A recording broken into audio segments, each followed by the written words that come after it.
الحمدللہ دعوت اسلامی کے مدنی ماحول میں سنتیں آداب یہ سکھانے کا ایک بہترین ذریعہ ملتا ہے، اور امیر اہل سنت کے عطا کردہ مدنی پھولوں میں الحمدللہ ہمارے لیے بہت ساری تربیت کا سامان بھی ہوتا ہے۔ آج ابتداً اسراف کے حوالے سے کچھ کلام ہوا تھا، ایک مدنی گلدستہ دکھایا گیا جس میں پانی اسراف کے حوالے سے اس پہ کچھ مدنی پھول تھے۔ امیر اہل سنت نے اس پر پھر مزید تشریف لانے کے بعد گفتگو بھی فرمائی کہ جاری نہر پر بھی اگر وضو کیا جائے تو اس میں بھی احتیاط کی جائے۔ تو فی زمانہ جیسا کہ پانی کی قلت اور بہت سارے معاملات ہوتے ہیں، بعض علاقے جن میں کئی دن، بلکہ اتفاق تو ایسا ہوا کہ ایک دو علاقوں میں جانا ہوا تو سنا کہ 3-4 ماہ میں لائنوں میں وہاں پر پانی آتا ہے۔ ان لوگوں کو اتنی تنگی ہے، اور ظاہر جہاں ہے تو وہ اس کی قدر کریں، اور جو نہیں ہے وہ تو خیر آزمائش میں ہے ہی۔ تو اس حوالے سے جو بے برکتی ہوتی ہے، تو میں چاہوں گا کہ اس پر اگر کچھ کلام۔ الحمدللہ رب العالمین والصلاة والسلام علی سید المرسلین۔ امیر سنت کا پچھلے دنوں بھی اسی طرح کا ایک مدنی مذاکرے میں انداز رہا، اور آپ نے پانی کی حفاظت اور پانی کے ضائع کرنے کے حوالے سے بہت سارے مدنی پھول دیے، مدنی گلدستے بھی بنے، سوشل میڈیا پر بھی اسے فارورڈ کیا گیا ہے۔ مگر اب مسئلہ یہ ہے کہ ایک عادتیں جو بگڑ گئی ہیں نا، اس کے سنورنے کا کوئی بظاہر اتنی جلدی صورت نظر نہیں آتی، کیونکہ اب ایک آدھ دفعہ کہہ دیا مدنی مذاکرے، پھر جو مدنی مذاکرے دیکھ رہے ہیں یہ کتنا عمل کریں گے، اور نہ دیکھنے والوں کی تعداد دیکھنے والوں سے بہت زیادہ، نہ دیکھنے والوں کی تعداد دیکھنے والوں سے بہت زیادہ ہے۔ تو پھر تربیت گھر میں بھی نہیں ہے۔ میں پہلے بہت سارے موضوع پر میں عرض کر چکا ہوں، یہی جو میں ابھی اس وقت جو میں لوجک آپ کو بیان کرنے جا رہا ہوں، یہ کئی موضوعات پر میں عرض کر چکا ہوں کہ جب تک ہم اپنے بچوں کی تربیت اس نہج پر، اس انداز پر نہیں کریں گے، خرابیاں دور نہیں ہوں گی۔ آج بڑوں میں جو چیز ضائع کرنے کی عادت ہے، اس کو دور کرنے کے لیے ترغیب و ترہیب، ڈرانا، امید دلانا، یہ ساری چیزیں موجود ہیں، کرنی چاہیے، ان کو بھی چھوڑ نہیں دینا چاہیے۔ لیکن اس وقت جو آپ کے گھر میں بچے ہیں، ان کو آپ نے جو بیسن پر چھوڑ دیا، ان کو باتھ روم میں چھوڑ دیا، وہ جو خود دیکھ رہے ہیں برتن دھوتے ہوئے، بیٹی دیکھ رہی ہے کہ ماں برتن کیسے دھو رہی ہے، اور باتھ روم میں نہلانے کا انداز آپ کا کیا ہے، یعنی ماں اپنے چھوٹے بچوں کو جو نہلا رہی ہے، تو بچہ یہی نہانے کی عادت پاتے پاتے بھی نہانا شروع کر دیتا ہے۔ خود سیلف بات کب لے گا وہ؟ لیکن شروع میں تو اس کی امی اس کو نہلاتی ہے، تو وہ دیکھ رہا ہوتا ہے، سمجھ رہا ہوتا ہے، آہستہ آہستہ ایک ایج آتی ہے کہ ہمارے یہاں پانی کا استعمال کیا ہے۔ پھر ایک وقت آتا ہے کہ گھر میں جیسے بچے کو نہلایا جاتا ہے تو بچہ خود بھی مطلب کہ وہ مگ اور یہ برتن وغیرہ لے کر پانی ڈالنا، پانی بہانا شروع کر دیتا ہے۔ بالکل چھوٹی سی عمر کی میں بات کر رہا ہوں، کر دیتا ہے۔ تو اس وقت ماں نہیں کہہ سکتی تھی بیٹا پانی ضائع ہو رہا ہے۔ تو یہ اس طرح مطلب کہ اگر شروع سے ہی اپنے گھر میں ہاتھ دھلاتے وقت، برتن دھوتے وقت، نہاتے وقت، اس کے علاوہ دیگر کام کرتے وقت اگر یہ تربیت ماں باپ کے ذریعے ہوتی، اور بچہ شروع سے ہی پانی ضائع کرنے کے حوالے سے سن رہا ہوتا، اور اسی طرح اگر والد وضو کے وقت بچوں کو اپنے ساتھ بٹھاتے اور ان کو وضو کا طریقہ سکھاتے اور پانی ضائع کرنے کے حوالے سے بتاتے، نل کا بند کر کے بتاتے کہ مسح کے بعد میں نل کا بند کر رہا ہوں، یہ ساری چیزیں چونکہ گھر میں ہوئی نہیں ہے، ہم لوگ مطلب کہ کوس رہے ہیں، اور بالکل ہوتا ہے، اب آدمی کہاں نکالے گا، کہیں نہ کہیں تو بولے گا۔ لیکن میرا شروع سے ہی یہ کہنا ہے کہ دو جگہیں خاص طور پر ایسی ہیں کہ جہاں پر جب تک کہ اصلاح کی صورت نہیں بنے گی، اس وقت تک بہت مطلب نمایاں تبدیلی آپ شاید دیکھ نہیں سکو گے۔ ایک گھر ہے اور ایک تعلیمی ادارہ ہے۔ اب وہ تعلیمی ادارہ خواہ اس کو دنیاوی تعلیمی ادارے کے طور پر آپ لیں یا دینی تعلیمی ادارے کے طور پر لیں، دینی تعلیمی ادارے کے طور پر اب بھی حرام اور حلال، شریعت، خوف خدا، ضیاء، اسراف، یہ باتیں ہیں بھی دینی اداروں میں زیادہ تر بولی جاتی ہیں۔ دنیاوی تعلیمی اداروں میں اس کا بولنے کا اتنا رجحان نہیں ہوتا۔ وہاں مطلب کہ آپ دیکھیں، وہاں تو خوشی کے موقع پر بلون نام کے جیسے غبارہ کہتے ہیں وہ بھی پھاڑے جاتے ہیں۔ دینی اداروں میں کہا جائے گا یہ ضیاء ہے، یہ اس کو ضائع کرنا ہے۔ تو جب تک حاجی امین یہ جو میں آپ کو بتا رہا ہوں والدین اور اساتذہ، جب تک کہ ان کے وہ جس کو آج کل ایک اصطلاح چلی ہے نا ورکشاپ، میں کہتا ہوں پیرنٹس ورکشاپ اور ٹیچر ورکشاپ، یہ بہت امپورٹنٹ ہے کیونکہ یہ بیسک ہے ہماری، یہ بنیاد ہے. ماں باپ سکھاتے ہیں اور جب وہ گھر سے نکلتا ہے والدین کے پاس سے تو وہ استاد کے ہاتھ کے نیچے جاتا ہے. اب ٹیچر چاہے وہ میل ہو یا فیمیل ہو، پیرنٹس میں ماں ہے یا والد ہیں، جب تک کہ یہ اپنی پوری ذمہ داریاں نہیں نبھائیں گے، میری بات سے کوئی ناراض نہ ہو، میں یہ نہیں کہتا کہ کوئی بھی والدین یا کوئی بھی استاد یا ٹیچر اپنی ذمہ داری نہیں نبھا رہا، میں یہ نہیں کہہ رہا، لیکن جو سمجھ رہے ہوں گے وہ بھی ماشاءاللہ سمجھ رہے ہوں گے کہ میجورٹی کہیں تو شاید وہ ان چیزوں سے اتنی زیادہ مطلب اس میں فعال نہیں ہے اور سکھانے کا اور تربیت کا معاملہ وہ نہیں ہے. اس لیے تو ہم دیکھ رہے ہیں نا اتنی جو مطلب کہ بیرا روی ہے، ایک بالکل آوارگی ہے، اور کوئی مطلب کہ ایک تربیت اور سینس اتنا ہے ہی نہیں، حتیٰ کہ کامن سینس تک استعمال نہیں کیا جاتا. آپ سڑکوں پہ دیکھیں، سڑکوں پر کیا حالت ہے، یہ کہاں سے لوگ سیکھتے ہیں؟ کیوں سڑکوں پر ہمیں تمیز اور ادب اتنا نظر نہیں آتا؟ اگر ہمارے اتنے تعلیمی ادارے فعال ہیں، اگر ہمارے اتنے گھروں میں تربیت کا نظام ہے، تو آخر کچرے کیوں پھینکے جا رہے ہیں باہر؟ آخر ٹریفک کا قانون کیوں توڑا جا رہا ہے؟ مجھے بتائیے. آخر بسوں میں کیوں لوگ لڑ رہے ہیں؟ ویگنوں میں کیوں لوگ لڑ رہے ہیں؟ آخر آتی جاتی مطلب کہ بچیوں کو کیوں چھیڑا جا رہا ہے؟ ان کو کیوں تنگ کیا جا رہا ہے؟ لڑکے کیوں مطلب کہ اس طرح آپے سے باہر ہوتے چلے جا رہے ہیں؟ آخر اگر تربیت کا اتنا اچھا نظام بنا ہوا ہے گھر میں اور تعلیمی اداروں میں، تو یہ جو کچھ معاشرے میں ہو رہا ہے کیوں ہو رہا ہے؟ اس کی وجہ کیا ہے؟ اچھا، جو تعلیمی اداروں میں نہیں گئے ان کی بھی تربیت کا اہتمام بھی ہونا چاہیے نا. ہمارے ہاں کروڑوں لوگ وہ ہیں جو تعلیمی اداروں سے دور ہیں، نوجوانوں کی بات کر رہا ہوں، بچوں کی بات کر رہا ہوں، وہ تعلیمی اداروں سے دور ہیں.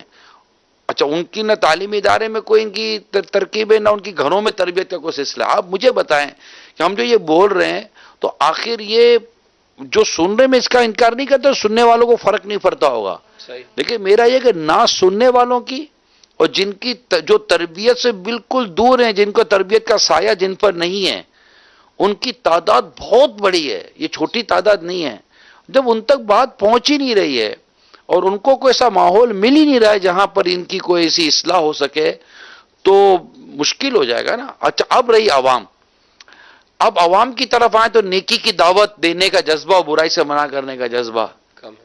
اب یہ دیکھیں یہ کم ہے.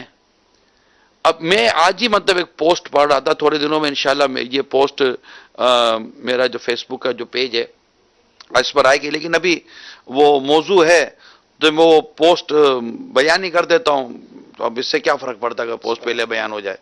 تو وہ پوسٹ میں یہ چیز میں نے پڑھی تھی کہ مطلب یہ تحریر ہے، عبارت ہے امیر المومنین سیدنا عمر فاروق اعظم رضی اللہ تعالی عنہ کی خدمت میں ایک شخص حاضر ہو کر عرض کرتا ہے کہ میں دو کے سوا بھلائی کے تمام کام کرتا ہوں. فرمایا وہ دو کام کون سے ہیں؟ عرض کی میں کسی کو نیکی کا حکم نہیں دیتا اور کسی کو برائی سے نہیں روکتا. ارشاد فرمایا تو نے دین کے دو حصے زائل کیے، یعنی دین کے دو حصے ضائع کیے. اب اللہ تعالیٰ چاہے تو تیری مغفرت فرما دے یا تجھے عذاب میں مبتلا کر دے. یہ احکام القرآن کے حوالے سے یہ بیان کیا گیا ہے. تو اب دیکھیے کہ اگر ہمارے یہاں اب عام عوام یا جو نیکی کی دعوت دینے والے ہیں ان کے اندر بھی اگر اس بات کی سمجھانے کا سلسلہ نہیں ہوگا، میں یہاں پر یقیناً ممبر و محراب پر جو جلوہ فرمائے میں ان کو بھی بھولوں کیسے؟ ان کی بارگاہ میں بھی، ان کی بارگاہ میں ہاتھ جوڑ کر دست بدستہ عرض کر رہا ہوں کہ آپ بھی اپنے ہر جمعہ اور مختلف بیانات کے جو موضوع ملتے ہیں، واعظ و نصیحت کے موضوع ہیں، ان کا بھی انتخاب اس طرح کریں کہ معاشرے میں موجود ان برائیوں کا کوئی سد باب ہو سکے. یہ سب دوبارہ میں کہہ دوں کہ ایسا نہیں ہے کہ ہر کوئی یہ کر نہیں رہا، ایسا نہیں ہے کہ ماں باپ سارے کے سارے تربیت نہیں کرے، اساتذہ سارے کے سارے مطلب کہ کمزور ہیں، لیکن اس میں ایک بڑی تعداد ہے جس کے اندر یہ ریکٹیفیکیشن کی، درستی کی حاجت ہے. تو اگر یہ سب سارا مل کر ہو نا ایک اعلان کر دینے سے، پوسٹیں چلا دینے سے، ایک دو مطلب کہ ویڈیوز وائرل کر دینے سے اجمین یہ سب کچھ نہیں ہو جاتا. نہیں واقع تحریک دینی پڑے بالکل گی. بہت اچھے آپ نے مدنی پھول ارشاد فرمائے کہ یہ واقعی اور وقت کی ضرورت بھی ہے. مفتی صاحب سے بھی عرض کروں گا کہ اس معاملے میں جو احادیث مبارکہ میں بھی بعض روایت جو سنتے ہیں کہ سرکار نبی پاک علیہ الصلوۃ والسلام گھر میں تشریف لائے، روٹی کا ٹکڑا پڑا دیکھا، تو یہ جو ہمارے یہاں جو یہ ضائع ہوتا ہے، چاہے وہ پانی کی صورت میں، اب جیسے نگران شورا نے مسجد والوں کو بھی مخاطب کیا، تو امام صاحب یا بیان تو کر دیں گے، لیکن ان کو بھی تو اپنے وضو خانوں کی نلوں کو دھیان دینا پڑے گا نا، کہ وہ جو ٹپک رہے ہیں ان میں جو پانی ضائع ہو رہا ہے، تو ان سب چیزوں کے بارے میں بھی تو مطلب غور کیا جائے گا نا. کیا فرماتے ہیں مجھے؟ بالکل جس کی جو ذمہ داری ہے، بلکہ وقف کے اعتبار سے ماشاء اللہ. جو یعنی مسجد کے اندر جو پانی وغیرہ ٹپک رہا ہے، یا اور بہت ساری چیزیں ہوتی ہیں کہ ان کا ہر مسلمان کے اوپر وقف کی حفاظت یہ فرض ہے، اپنی اپنی استطاعت کے مطابق کہ وہ اس کی حفاظت کرے. تو امیر اہل سنت ویسے اس حوالے سے بکثرت مدنی پھول عطا فرماتے ہی رہتے ہیں کہ بعض لوگ جب وضو کرنے کے لیے بیٹھتے ہیں تو جو ان کا انداز ہوتا ہے پانی ضائع کرنے کا، وہ تصور سے باہر ہوتا ہے. یعنی صحیح. امیر اہل سنت کے الفاظ میں کہ ہم جیسا دیکھے تو اس کو سردی لگے، سی چڑھے اس کو کہ کیا ہو رہا ہے. تو وہی اصل چیز تربیت ہے. بہت سارے گھرانے ایسے بھی ہوتے ہیں کہ جو اس حوالے سے محتاط بھی ہوتے ہیں. ان کے گھروں میں یہ انداز ہوتا ہے کہ وہ ٹیوب لائٹ کمرے سے باہر نکلیں گے بند کر دیں گے، ایک ہی ٹیوب لائٹ چل رہی ہے، ایک ہی پنکھا چل رہا ہے. یہ عادت اپنی بناتے ہیں تو بنتی چلی جاتی ہے، ان کے بچوں کے اندر بھی عادت آتی ہے. امیر علیہ سنت اس حوالے سے کس قدر احتیاط فرماتے ہیں کہ وہ اپنا ابتدا کا ہی واقعہ بیان کرتے ہیں کہ سیڑھی کے اوپر بلب اوپر تھا تو اب لائٹ کے لیے بٹن جو ہے وہ دونوں طرف لگوا لیا ٹو وے تاکہ سوئچ. ٹو وے سوئچ لگوا لیا تاکہ اوپر جا کے اسے بند کر دیں اور نیچے سے کھول لیں، یا نیچے سے بند کر دیں اوپر سے جا کے کھول لیں، تاکہ سیڑھی جو چڑھنا ہے اس میں بھی آسانی رہے اور اس کے بعد اس کا اسراف بھی نہ ہو، ضائع بھی وہ نہ ہو. تو اگر اس طرح ہم خود کوشش کرتے رہیں گے، میری الحمدللہ امیر علیہ سنت کو دیکھ کر یہ عادت ہے کہ میں عمومی طور پہ کوشش کرتا ہوں کہ مسجد میں جاتے ہوئے، اب بہت سے لوگوں کی عادت ہوتی ہے آتے ہیں وہ ایک انگلی نہیں دباتے، چاروں انگلیاں بٹن پہ رکھتے ہیں، ٹھک کر کے کھول دیں گے. بہت جگہ پہ دیکھا ہے کہ خادم موذن وغیرہ اس طرح کے ہوتے ہیں کہ ان کی انگلیاں ایک ساتھ چار چلتی ہیں، تو حالانکہ کوئی ضرورت نہیں ہوتی. تو میں فجر میں بھی نکلتا ہوں تو وضو خانے کی لائٹیں جو ہے وہ بند کر دیتا ہوں، ماشاء اللہ. گلی کی جو ہماری ہے اس کو بند کر دیتا ہوں لائٹیں. تو الحمدللہ کئی نمازی اب جو ہے وہ میرے آنے سے پہلے بند کر کے چلے جاتے ہیں، ان کو دیکھا دیکھی عادت بنتی چلے گئی. تو اس طرح کوشش کی جائے گی تو انشاءاللہ اس طرح بہت سارے مقامات پر ہم اسراف سے بچ جائیں گے. اور برکت بھی ہے نا، جیسے تنگ دستی کے اسباب جو رسالہ بلکہ نہیں چڑیا اور اندھا سانپ، اس میں جو اسباب لکھے ہیں بے برکتی کے، تو اس میں ایک چیز یہ بھی ہے کہ برتن کو صاف نہ کرنا اور اس طرح کے معاملات. میں ایک چیز سوچ رہا تھا ابھی، کل ہی آج ہی کی بات، اس دوپہر عصر کے بعد پانی جن وضو خانے پہ بیٹھا ہوا تھا ایک شخص، وہ پانی اس نے فل کھولا ہوا تھا اور وہ یوں ہاتھ رکھے ہوئے تو باتیں کر رہا تھا دوسرے سے. اب میں نے اس سے بند تو کروایا، میں نے بھائی وضو کرنا ہے تو کرو، تھوڑے پانی میں تھوڑا پانی استعمال کرو، یہ کیا کیا ہوا ہے آپ نے. جب میں یہ سوچ رہا تھا کہ یہ پانی جو ہے ہمیں تو منرل واٹر کے نام پہ کیسا پانی دیا جاتا ہے وہ بہت ساری کمپنیوں کا پتہ ہی ہے. بعض کمپنیاں ہی ہوتی ہیں کہ جو واقعی منرل واٹر دیتی ہیں. اب یہ پانی جو اس نے اتنا ضائع کیا، تو بہت ساری جو کمپنیاں ہیں یا بہت سارے نام جو ہیں وہ اتنا ہی پانی جب گیلن میں بھرتے ہیں تو وہ 200-300 روپے کا دیتے ہیں، اور اس نے نل کھول کے اتنا پانی ضائع کر دیا 200-250-300 روپے کا. اور پھر اس کے بعد ہمارے یہاں جو آپ پوری دنیا کے اندر ہی پانی کے جو مسائل چل رہے ہیں کہ پانی کی کمی کا شکار ہوتے جا رہے ہیں، اور اوپر سے پانی ہم لوگ اتنا ضائع کر رہے ہیں. یہ جو آپ نے بھی کہا نا قیمتاً ملے تو پتہ چلے. یعنی پانی کی قدر ایسا تھا کہ ہم لوگ ایران میں تھے، ایران سے عراق گئے تھے زیارتوں کے لیے. وہ حضور غوث پاک رضی اللہ تعالیٰ عنہ کے دربار شریف اور دیگر کربلا بھی ہماری حاضری ہوئی تھی. تو اور وہ موسم تھا برف کا، ٹھیک برف باری. ہاں جی، راستے میں فجر کا وقت ہوا، بسوں میں تھے. اس وقت جو میں پانی کی قدر ہوئی نا، وضو کرنا ہے تو وہ دیکھنے جیسی تھی. آجی کہ پانی کی کتنی ہمیں وہاں پر مطلب وہ امپورٹنس سمجھ میں آتی ہے کہ وضو کرنا ہے، لوگ زیادہ ہیں، پانی کم ہے، فرض بھی پورا کرنا ہے اور وقت پر نماز بھی ادا کرنی ہے. تو یہ جب ایک چیز اب دنیا میں پانی کا ہے شور، لیکن میں وہیں آ کر کھڑا ہوں آج مفتی صاحب، صرف کہہ دینے سے نہیں ہوتا کام. جب تک کہ تربیت کا پورا نظام ہمارے گھروں میں بھی نہیں بنے گا، ریاست بھی چلاتی رہے نا، تب بھی مطلب ریاست کو گھر میں تھوڑی گھس کر کام کرے گی. ہاں یہ الگ ہے، جیسے کیپ ٹاؤن کا میں نے پہلے بھی واقعہ بیان کیا. کیپ ٹاؤن کے اندر یہ تھا، ابھی کیپ ٹاؤن میں جو لاسٹ جو پانی کی قلت ہوئی، میری بھی حاضری تھی ان دنوں میں، یعنی وضو خانے سے، مسجد کے وضو خانے سے ہوا کی آواز آتی تھی، پانی کے جیسے وہ اس کو کہتے ہیں نا کہ وہ چھڑکاؤ اسپرے ٹائپ کا جو پانی نکلتا ہلکا ہلکا ہلکا سا، وہ پانی. اچھا وہ پانی، اور اس پانی سے بندہ آپ پر میں اپنا وضو نہ کر سکے، اس پانی سے وضو نہ کر سکے. اچھا ان دنوں مجھے اسلام نے بتایا کہ وہیں پر ایک امام صاحب نے کسی مسجد میں اتنا سا پانی کا بوتل لے گا، وضو کا بتایا کہ اس پہ کیسے وضو کیا جائے گا. تو اب لوگ اس امام صاحب کو فالو کرنے لگ گئے، اور ان کا فرض بھی نہیں اتر رہا ان کا. تو یہ الگ ایک ٹاپک تھا. لیکن وہاں پر جب ہم اسلام بھائی نے ہمیں بتایا کہ ہمارے گھر میں پانی کا 1 لیٹر ہے، مطلب کہ گورنمنٹ کی طرف سے لائنوں کے اندر یہ میٹر لگا دیے گئے، لگا دیا گیا کہ اتنے، جیسے ہمارے بجلی کی یونٹ ہے نا، اتنے یونٹ، تو وہاں پانی کے یونٹ بنا دیے گئے کہ اگر اتنا لیٹر آپ ڈیلی استعمال کر سکتے ہو، اس سے زیادہ استعمال کرو گے تو اتنے چارجز لگیں گے. یہ کیپ ٹاؤن کی میں خود دیکھ کر آیا ہوں، سنی ہوئی بات بھی نہیں ہے. اب وہ ان کو چونکہ پانی بچانا تھا، بارش ہو نہیں رہی تھی، بارشوں کی بہت قلت تھی کیپ ٹاؤن میں. حالانکہ کیپ ٹاؤن میں نے دیکھا ہے کہ کیپ ٹاؤن میں ہفتے میں کوئی کئی مرتبہ بارش ہوتی تھی، لیکن کیپ ٹاؤن میں بارش اللہ کی مرضی ہے، کیپ ٹاؤن میں بارشیں بند ہو گئی تھی. تو وہاں بارشیں بند ہوئی تو پانی کی قلت شروع ہو گئی. اور اب گورنمنٹ نے اس طرح کور کرنے کی کوشش کی، وہاں کی جو بھی شہر کی، ساؤتھ افریقہ کا شہر ہے کیپ ٹاؤن.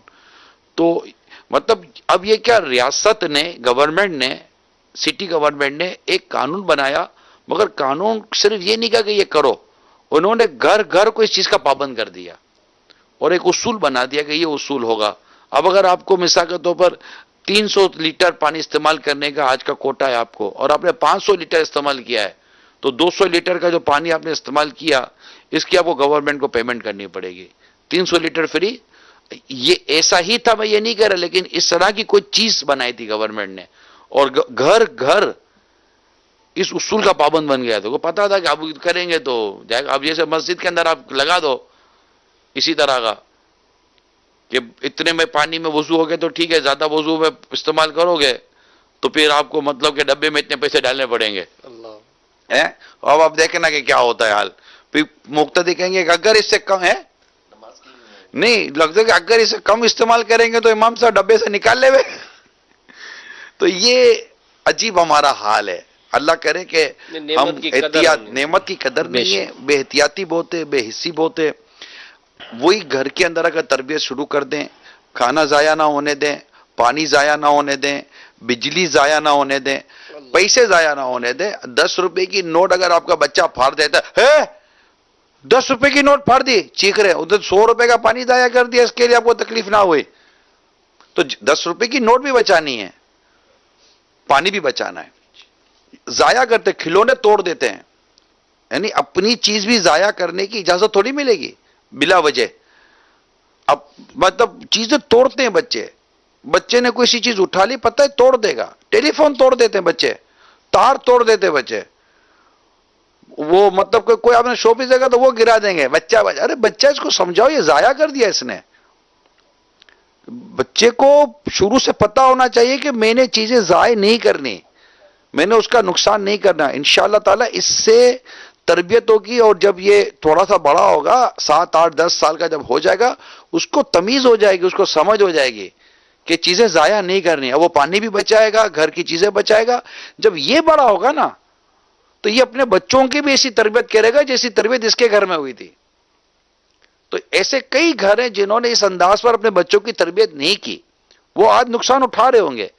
لیکن آج سے وہ سٹارٹ تو لیں، آج سے سٹارٹ لیں، اور ہماری آنے والی نسلوں کو ہم کم از کم اس طرح کا بنا دیں کہ وہ ان چیزوں سے بچے ضائع کرنے سے اور احتیاط کریں. اللہ کرے کہ ایسا ہو جائے. جی کال دیں. ماشاء اللہ آج مدنی مذاکرے میں اشراف کے بارے میں بتایا. یہ ایک بات یقیناً یہ بہت ہی اچھی ہے کہ امیر اہل سنت میں اسلاف کی یادیں تازہ کرنے کا ایک ذہن ہے. ماشاء اللہ ہمارے شیخ طریقت کو اللہ تبارک و تعالی درازی عمر بالخیر عطا فرمائے. ماشاء اللہ. کال دیں. مدنی مذاکرے کی مدنی مہک مرحبا. ماشاء اللہ کیا بات ہے. مدنی مذاکرے کی اتنا پیارا علم حاصل ہوتا ہے اور کیا ہی برکتیں حاصل ہوں جب کہ اس پر عمل بھی ہو. تو مفتی صاحب کی بارگاہ میں عرض ہے کہ مفتی صاحب ہم تربیت کے حوالے سے بھی بہت سی گفتگو نگرانی شورا نے بھی کئی مدنی پھول اپنی گفتگو کے آغاز میں کرتے ہیں اور کئی بیانات میں بھی ہیں. مفتی صاحب لفظ علم تو ہم سنتے ہیں حاصل بھی کرتے ہیں لیکن اس لفظ علم کی افادیت جو اس کی روحانیت ہونی چاہیے کہ اس کے علم کا ثمر جو ہے وہ کس صورت میں ہمیں فائدہ دے سکتا ہے. ثمر کہتے ہیں پھل کو. جی. علم کا جو ثمرہ ہے وہ عمل ہی ہے. علماء نے یہ بات واضح بلکہ حدیث پاک کے اندر یہ موجود ہے کہ العلم بلا عمل کالجسد بلا روح والعلم بلا عمل کالشجرۃ بلا ثمر. یعنی یہ تو مقولہ اگلا والا. پہلا حدیث میں یہ ہے کہ بغیر علم کے ایسے ہے جیسا کہ بغیر عمل کے علم ایسا ہے جیسا کہ بغیر روح کے بدن. تو علم پر عمل کرنا یہ بہت ضروری ہے. ہمارے ائمہ نے اس پر مستقل کتابیں لکھی ہیں کہ علم کا تقاضا ہی عمل ہے کہ علم حاصل کرے بندہ اور اس کے اوپر عمل کرے جبھی اس کے فوائد اور ثمرات اس کے نتائج اس کی بھلائیاں اس بندے کو حاصل ہوتی ہیں. علم فی نفسی ہی بہت ہی اچھی چیز ہے بنیادی چیز ہے. عمل سے پہلے اس کا ہونا ضروری ہے لیکن علم کا جو انجام ہے جو حاصل ہے وہ یہی ہے کہ اس کے اوپر عمل کیا جائے جبھی اس کی برکات اور اس کے ثمرات یہ حاصل ہوں گے. جی کال دیں. میرا نام محمد وحید خان ہے. میں ملتان سے بات کر رہا ہوں. میں نے یہ پتہ کرنا ہے میں نے اپنے بیٹے کا نام شان رسول رکھا ہے. کیا یہ نام درست ہے؟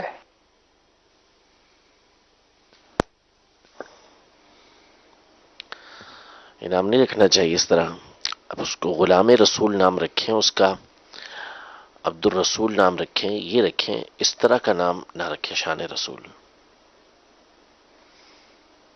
کال دیں. تسلیم شیخ اتاری راجستھان بیکانیر سے عرض کر رہا ہوں کیا کسی اسلامی گروپ کو فالتو گروپ کہہ سکتے ہیں؟ جیسے کوئی بھی واٹس ایپ پہ کوئی بھی اسلامی گروپ بنا ہوا ہے کسی نے یہ کہہ دیا کہ کیا مجھے فالتو گروپ سے جوڑ دیا ہے تو اس کا جملہ کہنا یہ کیسا ہے؟ اور ہمارے نگران شورا دامت برکاتہم العالیہ ماشاءاللہ بہت ہی پیارے ہیں. اللہ تعالیٰ ان کو سلامت رکھے. ماشاءاللہ مرشد کے ساتھ ہر وقت آپ کا وقت کٹتا ہے. مدینہ مدینہ کاش ایسا ہوتا. ہر وقت مرشد کے ساتھ کرتا. کاش ایسا ہوتا. اللہ آپ کے حسن زن کی علاج رکھے. اسلام کے نام پر آپ کہہ رہے ہیں جو گروپ بنایا گیا اب وہ اس میں ہے کیا گروپ میں پہلے یہ دیکھا جائے گا. صرف گروپ کا نام اسلام ہے یا اس کے اندر اس گروپ میں بھی جو باتیں ہو رہی ہیں وہ بھی کوئی اسلام ہے؟ جب تک کہ گروپ میں جو کچھ ہو رہا ہے اس کا پتہ نہ چلے تب تک میرا خیال ہے اس کا جواب واضح ہو نہیں سکے گا. کسی نے اسلام کے نام پر گروپ بنا لیا اس گروپ میں جو کچھ ہو رہا ہے وہ کئی کام غیر اسلامی ہو رہے ہیں. اب غیر اسلامی کام ہو رہے ہوں اس میں غیبتیں ہو رہی ہوں لوگوں کی عزت اچھالی جا رہی ہوں. شریعت مطہرہ نے جو مسلمانوں کی عزتوں کی جو حفاظت کا فرمایا ہے اس کا دن دہاڑے خون ہو رہا ہو لوگوں کی عزتیں پامال کی جا رہی ہوں اور اس کے ذریعے اسلام اور سنیت کو نقصان پہنچایا جا رہا ہو اور اس میں اگر آپ کسی کو لے لیتے ہیں تو آپ کو ایسا سخت جملہ کہتا ہے. میں وہ جملہ نہیں دہرانا چاہتا کیونکہ یہ نہیں کہہ سکتا کہ اس نے جملہ صحیح کہا یا غلط کہا یا کہنا چاہیے نہیں کہنا چاہیے اس حوالے سے نہیں لیکن یہ ضرور ڈسکسیبل ہے کہ یہ دیکھا جائے گا کہ وہ گروپ ہے کیا. مفتی صاحب کیا فرماتے ہیں؟ پہلے یہی دیکھا جائے گا نا. جی یعنی اس نے تو یہ الفاظ بولے نا کہ اس فالتو گروپ سے مجھے جوڑ دیا ہے، یعنی کس میں مجھے ایڈ کر لیا ہے، تو واقعی اگر اس کے اندر باتیں فالتو ہو رہی ہیں، ہوئی ایسی باتیں اس رہی سے ہیں. مراد شاید اس کی یہی ہوگی کہ جی. اس کے اندر جو کچھ ہو رہا ہے، جی لیکن اب ہو کیا رہا، اگر واقعی غلط ہو رہا ہے تو یہ تو اس کا مطلب کہ وہ اس کو نہیں سمجھ میں آ رہا کہ بھائی مجھے کیوں ادھر ڈال دیا ہے. کال دیں. مفتی صاحب سے یہ بات معلوم کرنی ہے کہ اگر ہمیں کسی مسجد یا مدرسے کے معاملات میں ایسا محسوس ہو اور پکے پکے اس کے شواہد مل جائیں اور یہ بات کنفرم کی صورت اختیار کر جائے کہ مسجد کے امام صاحب یا کمیٹی کے حضرات یا منتظم وغیرہ وہ خائن ہے، بد دیانت ہیں، اور جو ہے وہ چندے کے پیسوں کا مس یوز کر رہے ہیں، اور بہت ساری جگہوں سے جو چندہ لے رہے ہیں وہ جہاں پہ جمع کروانا چاہیے وہاں پر آ بھی نہیں رہا، تو ایسی صورت میں ہمیں کیا کرنا چاہیے کہ فتنہ بھی نہ ہو اور مسئلے کا بھی حل ہو جائے؟ اس کے بارے میں بتائیے. السلام علیکم.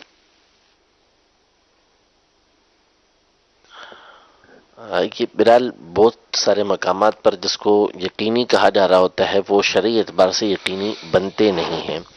ہاں واقعی کسی مقام پر ایسا ثبوت ہو گیا کہ شرعی اعتبار سے بھی اس میں یقین حاصل ہو جاتا ہے، تو ظاہر ہے کہ ایسا امام جو خیانت کر رہا ہے لوگوں کے چندے کے اندر تو وہ خائن ہے، گناہ کبیرہ کا مرتکب ہے، تو اس کے پیچھے تو نماز پڑھنے کی اجازت ہی نہیں ہے. اور لوگوں کو پتہ ہے کہ اس طرح کے معاملات وہ کر رہا ہے تو فاسق مورین ہوا، اس کے پیچھے تو نماز مکروہ تحریمی ہوگی. اور جو کمیٹی کے بارے میں آپ نے کہا اگر وہاں پر بھی واقعی ایسا معلوم ہو جاتا ہے کہ یہ خیانت کر رہے ہیں تو ان کو اس عہدے پہ رکھنا ہی حرام ہے، کیونکہ کمیٹی جو بنائی گئی ہے وہ امانت کے طور پر ہی بنائی گئی ہے کہ مسجد کے معاملات کو یہ سنبھالے گی، اس میں آنے والے چندے کی یہ امین ہے کہ اس کی حفاظت کرے گی. تو جب اس نے اس میں امانت داری ہی نہ کی، حفاظت نہیں کی، تو وہ اس منصب سے اس کو ہٹانا یہ فرض و واجب ہے. بغیر فتنہ کیے کوئی صورت بنتی ہے تو پھر ان کو ان کے عہدوں سے معزول کیا جائے گا. لیکن اس میں نگران شورا سے میں عرض کروں گا کہ بعض جو لوگ اس میں جو خواہ کا وہ جو پڑھتے ہیں نا بیچ میں، اب انہوں نے کہہ تو دیا کہ بغیر کوئی فتنہ کیے مطلب وہ سب پتہ چل جائے، تو یہ تو ایک بہت بڑا مطلب محاذ کھلتا ہے، اور اصل میں اس میں جو ڈھونڈنے والا ہوتا ہے نا وہ بہت زیادہ اس میں وہ مبالغوں سے بھی کام لیتا ہے.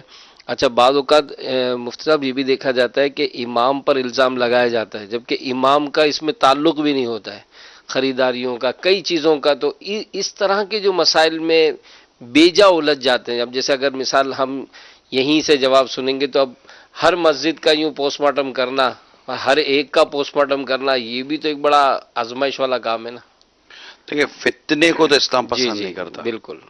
تو کوئی اگر اس میں فتنہ برپا کرنے کی کوشش کر رہا ہو، بسا اوقات اس میں ایسے لوگ بھی آتے ہیں جو چاہتے یہ ہیں کہ میں کمیٹی میں آ جاؤں اور مجھے مطلب فائننس مل جائے، میں فائننس سیکرٹری ہو جاؤں، میں مالیات میرے پاس آ جائے، اور اس کے بعد آ نہیں رہی ہوتی تو بعض اوقات ایسے لوگ بھی مسجد میں امام اور کمیٹی کو ٹارگٹ پہ لے لیتے ہیں، ادب پہ لے لیتے ہیں، اور پھر اتنا شور مچاتے ہیں کہ اور اتنی وہ جھوٹ بولتے ہیں کہ لوگ جھوٹ کو بھی سچ سمجھنے لگ جاتے ہیں کہ یار ایسا ہو رہا ہے.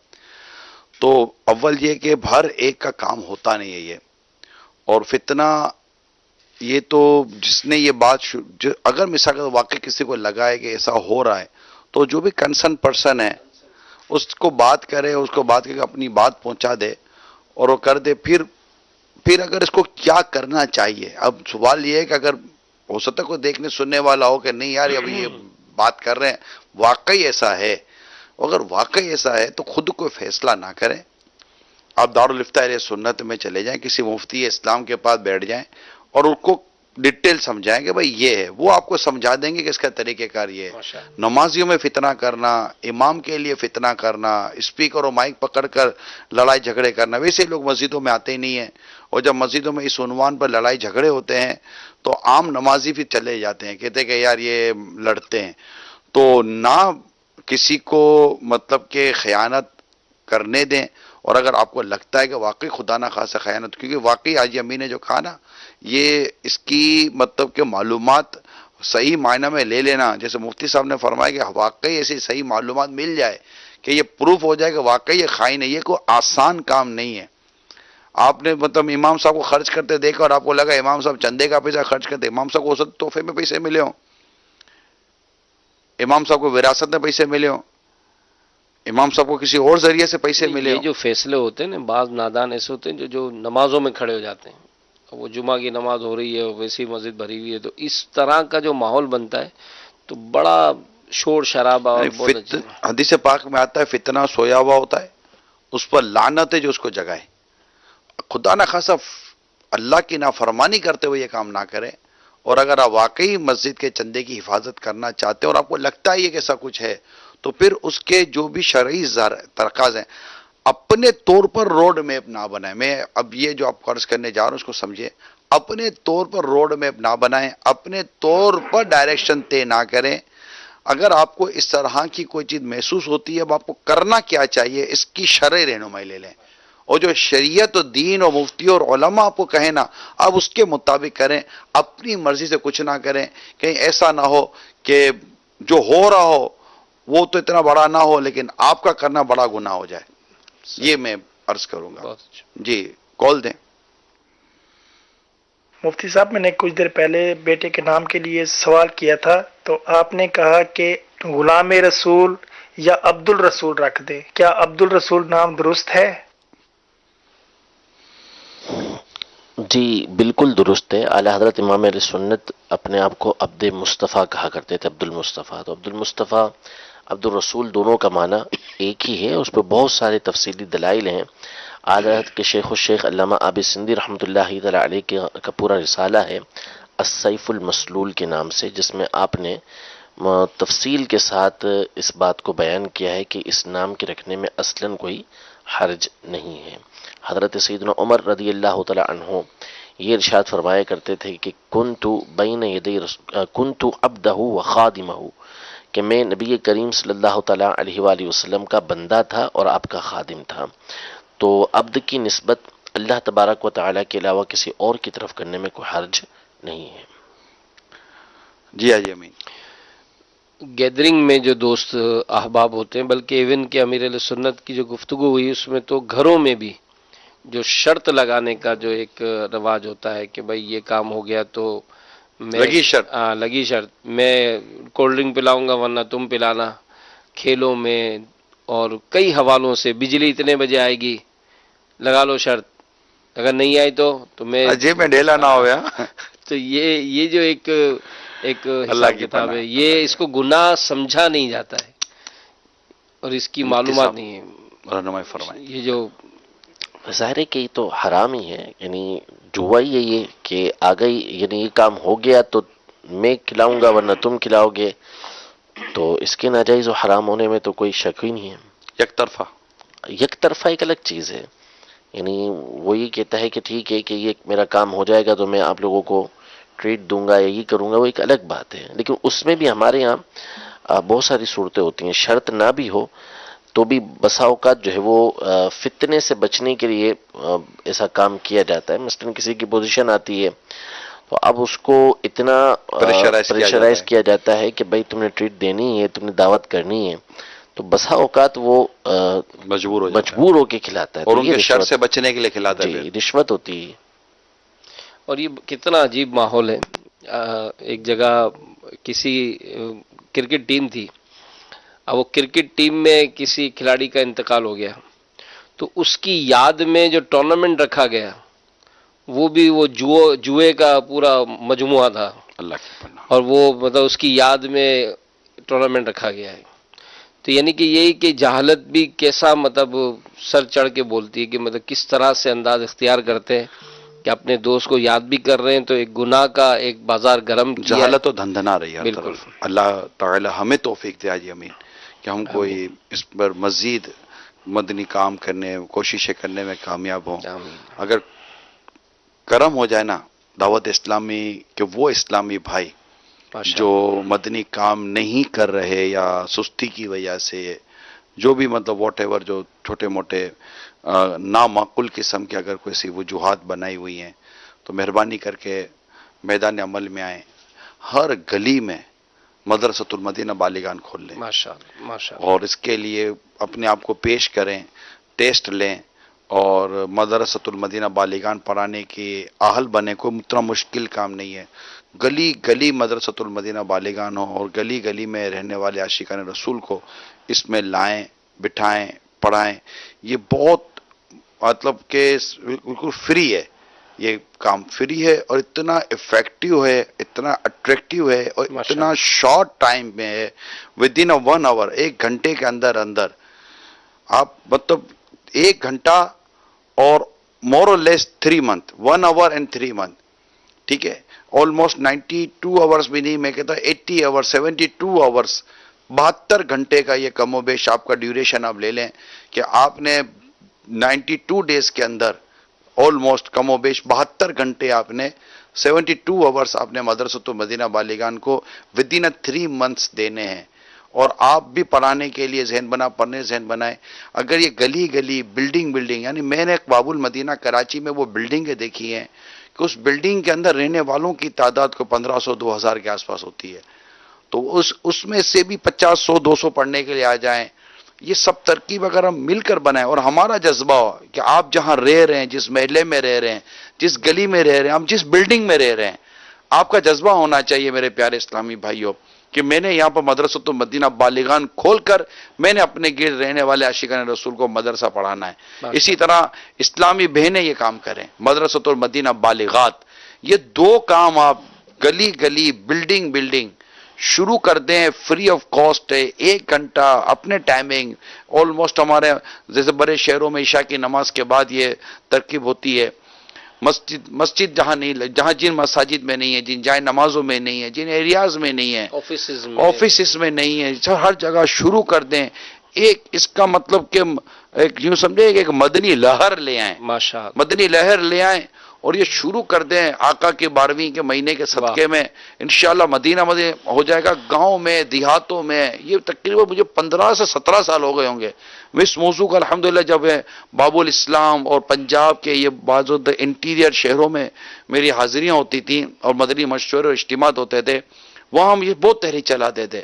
کیونکہ جہالت روتے ہم سب ہیں کہ جہالت، علم کی کمی بھئی کیسے پوری؟ کیا ہر جگہ آپ اسکول کھولیں گے، ہر جگہ مدرسے کھول سکتے ہیں بڑے بڑے؟ کہ ہر جگہ جامعۃ المدینہ، ہر جگہ مدرسۃ المدینہ کھول سکتے ہیں؟ ہر جگہ پر مسجد بھی اتنی جلدی نہیں بن سکتی. لیکن میرا اپنا ذہن ہے کہ ہر جگہ اگر ہم پوری طاقت و کوشش کریں، ہر جگہ مدرسۃ المدینہ بالیغان کھول سکتے ہیں. صرف میں کہوں کہ اگر صرف باب الاسلام سندھ کے اگر چھوٹے گاؤں کا جائزہ لیا جائے نا، گاؤں قصبے چھوٹے چھوٹے ہوتے ہیں، وہ بھی 50,000 سے زیادہ ہیں. سندھ، باب الاسلام سندھ کی بات کر رہا ہوں میں، مور دین 50,000. پنجاب تو بہت آگے نکل جائے گا، کے پی کے الگ، یہ الگ، پھر ہند کا دیکھیں تو الگ، تو بنگلہ دیش الگ، یو کے الگ، تو یورپ الگ، تو یوں دنیا بھر کے اگر آپ دیکھیں تو مسلمانوں کی تعداد دنیا میں مطلب بہت ہے. اور ان کو دیکھ کر بھی قرآن پڑھنے نہیں آتے. سب سے بڑی اس سے بڑی جہالت کیا ہوگی کہ ایک مسلمان دیکھ کر قرآن نہیں پڑھ سکتا؟ یہ سب سے بڑی جہالت، اس کو آپ کہا اس کو شمار کیا جا سکتا ہے کہ وہ دیکھ کر قرآن نہیں پڑھ سکتا ایک مسلمان، چاہے وہ اسلامی بھائی ہو یا اسلامی بہن ہو.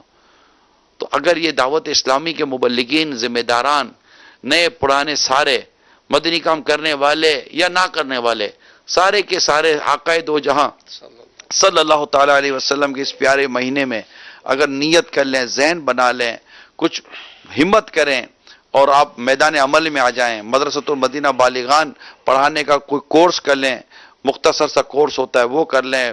اور یہ ضرور ہے کہ آپ کو ٹیسٹ پاس ہونا پڑے گا کہ یہ بات کنفرم ہونی چاہیے کہ آپ درست پڑھ بھی سکتے ہیں، درست پڑھا بھی سکتے ہیں. یہ ضروری ہے. صلو علی الحبیب صلی اللہ تعالی علی محمد. کالس دیں. حاجی عمران بھائی اور مفتی صاحب مرحبا. مدنی مذاکرے کی مدنی محک سلسلہ محمد مرحبا. میرا مفتی صاحب سے سوال یہ ہے کہ میں اپنی کنیت رکھ سکتا ہوں ابو معاویہ کیونکہ میری اولاد نہیں ہے؟ نیک اولاد کے لیے دعا فرما دیجئے اور مغفرت کی بھی دعا فرما دیجئے. جزاک اللہ خیرہ. السلام علیکم ورحمۃ اللہ وبرکاتہ. اللہ تبارک و تعالیٰ آپ کو نیک صالح اولاد عافیت کے ساتھ عطا فرمائے. ہاں بالکل، کنیت رکھنے میں کوئی حرج نہیں، یہ کنیت بھی آپ رکھ سکتے ہیں. اور اولاد کا نہ ہونا یہ اس کے لیے، یعنی اولاد کا ہونا اس کے لیے شرط نہیں ہے. ایک دن کے بچے کی بھی کنیت رکھی جا سکتی ہے. جی مفتی صاحب سے سوال یہ تھا کہ ایک ہم نے جو ہے نا کچھ پیسے جو ہے نا کاروبار میں لگائے ہوئے تھے، تو جو ہے نا وہ پیسے جو ہے نا وہ بندے بالکل مائنس میں ہو گئے، یعنی کہ ہمارے 20 لاکھ روپے لگے ہوئے تھے اور وہ بالکل جو ہے نا مائنس میں ہو گیا، وہ ہمارے پیسے کھا گیا. تو یہ کہ ہم اس کی سالانہ زکوٰۃ نکالیں گے یا نہیں؟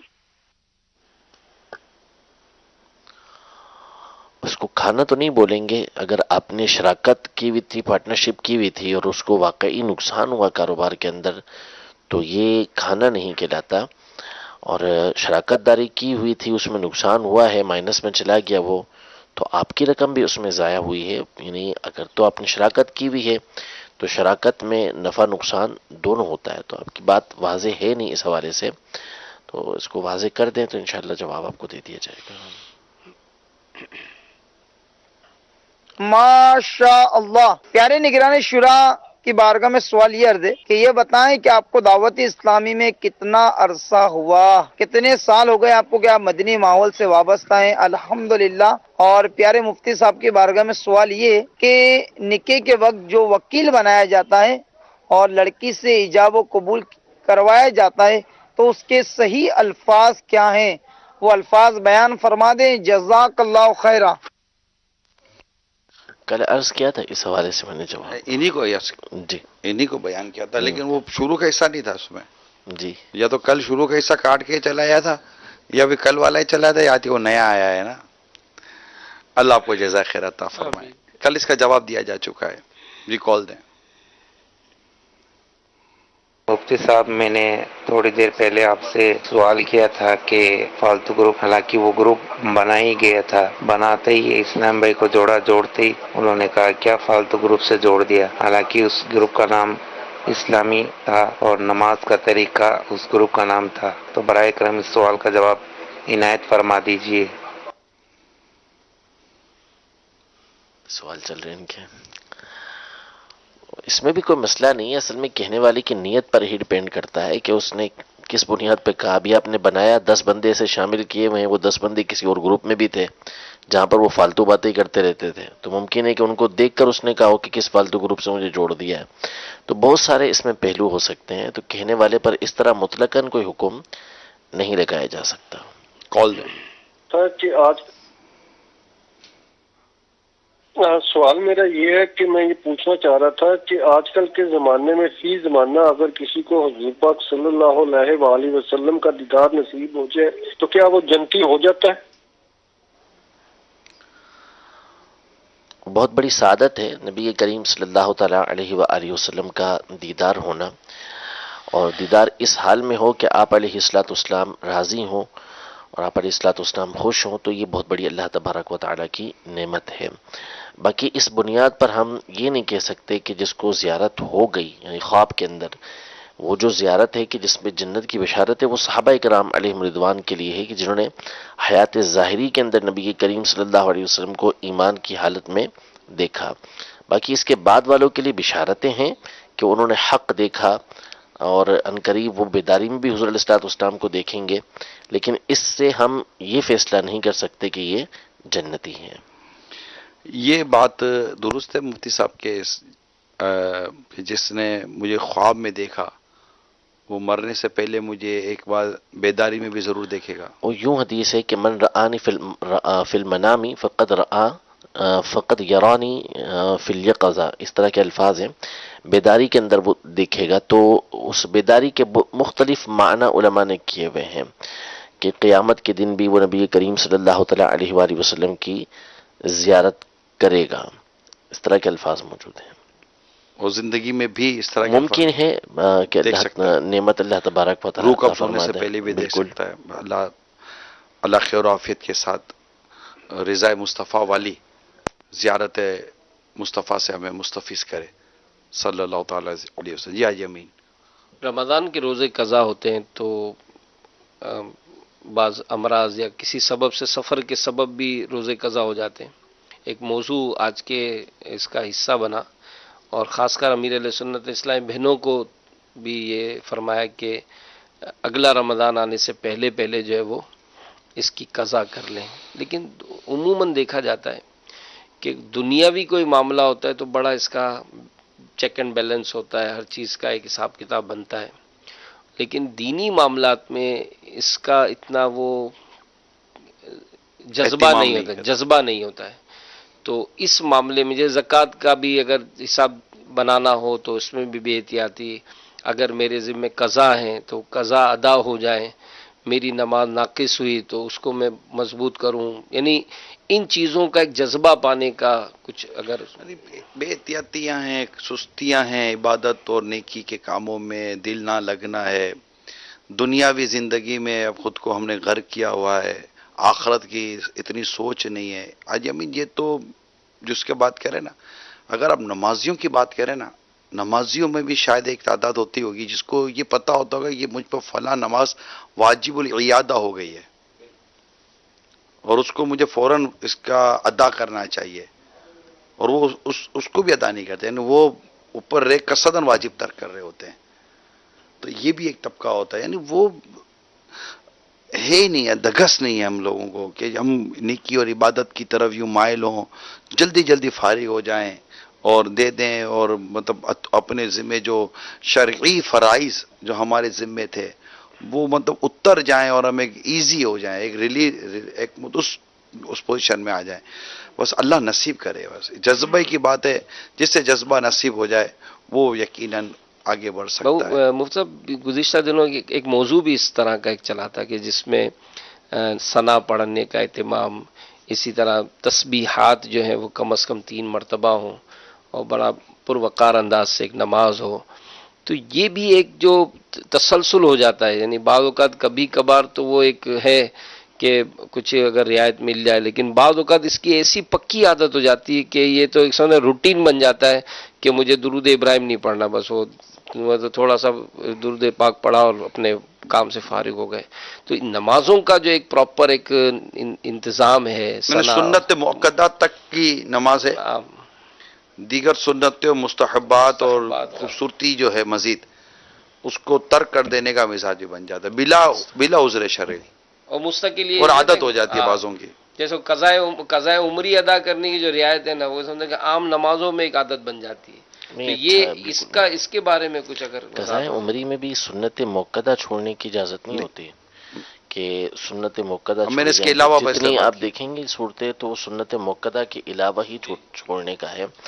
تو نماز تو ہے ہی نبی کریم صلی اللہ تعالیٰ علیہ وآلہ وسلم کا طریقہ کار، تو فرائض واجبات وہ بھی نبی کریم صلی اللہ علیہ وسلم نے ادا فرمائے ہیں. تو آپ کی سنتوں کو چھوڑنا، تو جو مقصود نماز ہے کہ تم اس طرح نماز پڑھو گویا کہ تم اپنے رب کو دیکھ رہے ہو، اگر تم نہیں دیکھ رہے تو وہ تو تمہیں دیکھ رہا ہے، تمہارا رب تو تمہیں دیکھ رہا ہے. تو یہ تصور کر کے جب بندہ نماز پڑھے گا تو اس میں تو کیسے وہ سنتوں کو چھوڑے گا. نہیں، آپ نے جیسے گزشتہ دنوں ایک موضوع پہ بیان فرمایا تھا، نگران شورا نے بھی اس کو ایک ابھی حال کسی بات پہ دہرایا تھا کہ سنت موقدہ جیسے ظہر سے پہلے پڑھنی ہے.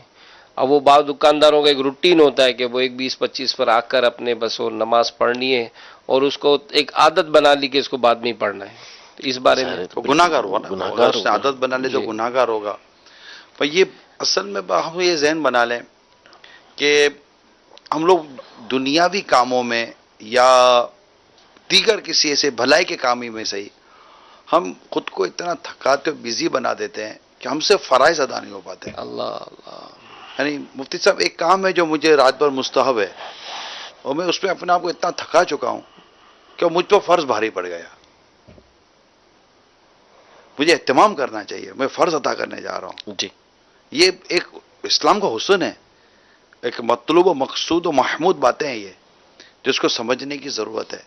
اللہ ہمیں نمازوں سے محبت عطا فرمائے. نمازوں سے محبت ہو نا تو میں سب پتا ہوگا بھائی میں نے یار اتنی دیر نماز پڑھنی ہے، میں نے اتنی دیر اللہ کے حضور کھڑے ہونا ہے، میں نے اتنی دیر بیٹھنا ہے. اچھا ایک تعداد ہے فجر کی، اب جیسے ہمارے گھروں میں اس وقت نارملی گھروں میں اس وقت دیکھا جا رہا ہوگا، جی جی گھروں میں بھی کئی ایسی آپ کو اسلامی بہنیں مل جائیں گی یا بچیاں ہوں گی یا بچے ہوں گے جن کو ہم نماز پڑھاتے ہیں اور کہتے ہیں کہ پڑھو، یا پڑھتی ہوں گی خود اٹھ کر بھی، یہاں فرض پڑھے یہاں سو گئے.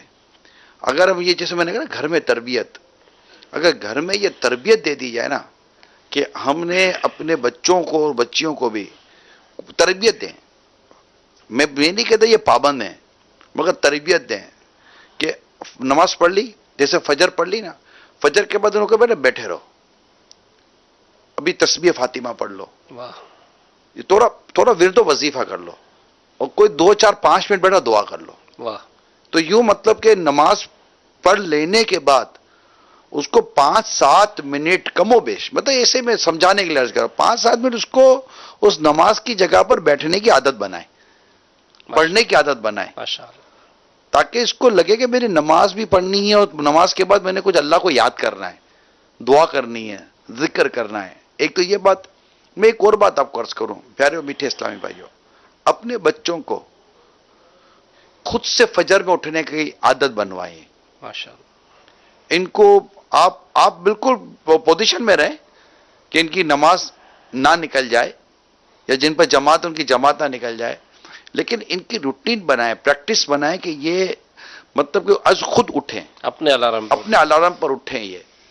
یہ عادت ہے، یعنی کہ کل کو آپ گھر میں نہیں ہوئے، سفر میں ہوئے، یا یہ مطلب کہ بعد میں ظاہر ہے شادیاں بھی ہو جاتی ہے بچوں کی، تو ہمارے بچوں کو نماز کے لیے خود اٹھنے کی عادت ہو، ماشاء اللہ، ورنہ وہ صرف ہماری آواز پر اٹھنے کی عادت ہوگی، اور اس کے علاوہ اگر سوئے ہوئے ہوں گے تو ان کی آخرت کا زبردست نقصان ہے. تو ہم اپنی تربیت کی بھی کچھ اصول وضع کر لیں اور تربیت کی مدنی پھول بنا لیں. ہمیں جو تربیتیں کرنی ہو، تربیت میں بھی ہم نے کن کن طریقہ کار پر، اصولوں پر ہم نے تربیت کرنی ہے، تاکہ اس تربیت کی روح کو ہم پا سکیں. اللہ ہم سب کو عمل کرنے کی توفیق عطا فرمائے. انشاءاللہ کل مدنی مذاکرے کی مدنی مہک کے ساتھ پھر حاضری دیں گے. اللہ تعالیٰ عمل کرنے کی توفیق عطا فرمائے. آمین بجاہ نبی الامین صلی اللہ تعالی علیہ وسلم. خوف خدا و عشق مصطفیٰ، علم و عمل اصلاح معاشرہ، خوف